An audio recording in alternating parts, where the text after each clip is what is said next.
आदाब दोस्तों, ये कहानी दहेज जो आज मैं आपको सुनाने जा रही हूँ, ये रविंद्रनाथ टैगोर की लिखी हुई है। 5 लड़कों के बाद जब एक लड़की का जन्म हुआ तो वालिदैन ने नाम निरुपमा रख दिया।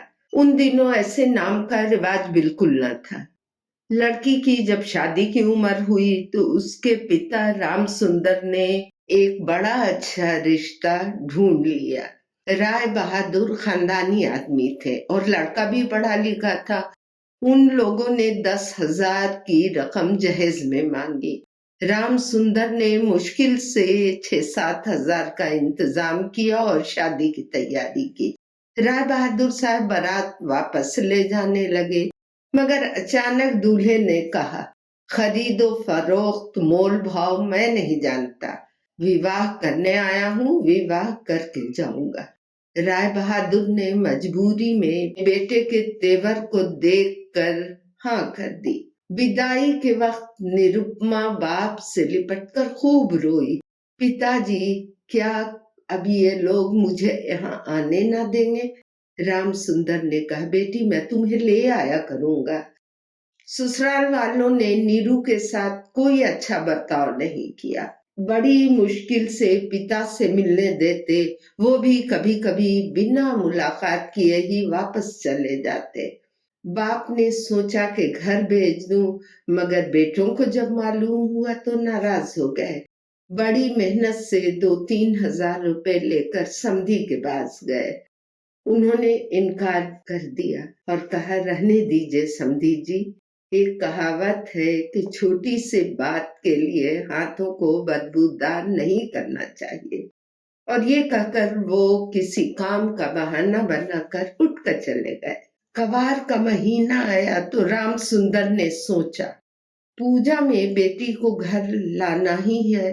पंचमी के दिन कुछ नोटों को बांधकर राम सुंदर सफर पर रवाना हो गए। समधी घर पर नहीं थे। बेधड़क घर में दाखिल हुई। बेटे से मिले, दोनों ही रोने लगे। बेटी सारा मामला समझ गई कि पिताजी ने कोई इंतजाम किया है। उसने कहा, अगर अब आपने मेरे ससुर को रकम दिया तो फिर मेरा मुंह न देख पाओगे।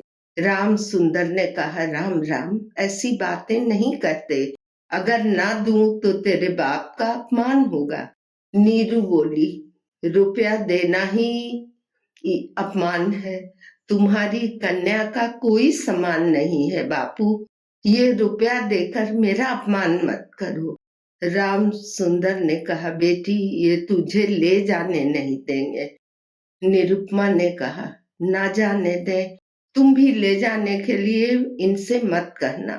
रामचंद्र वापस लौट जाते हैं। ये बात ससुराल में सब लोगों को मालूम हो गई। निरुपमा पर और सख्ती हो गई। उधर निरुपमा के पति शादी के कुछ ही दिनों के बाद डिप्टी मजिस्ट्रेट होकर किसी दूर शहर में चले गए थे। उन्हीं दिनों नीरू को एक भयानक बीमारी हो गई। न खाती थी, न कोई पूछता था, सूख कर लकड़ी हो गई। सास ने कहा, ये सब नखरे हैं इसके। एक दिन नीरू ने सास से गुजारिश की, माँ मैं एक बार अपने बाबूजी और भाइयों को देखना चाहती हूँ।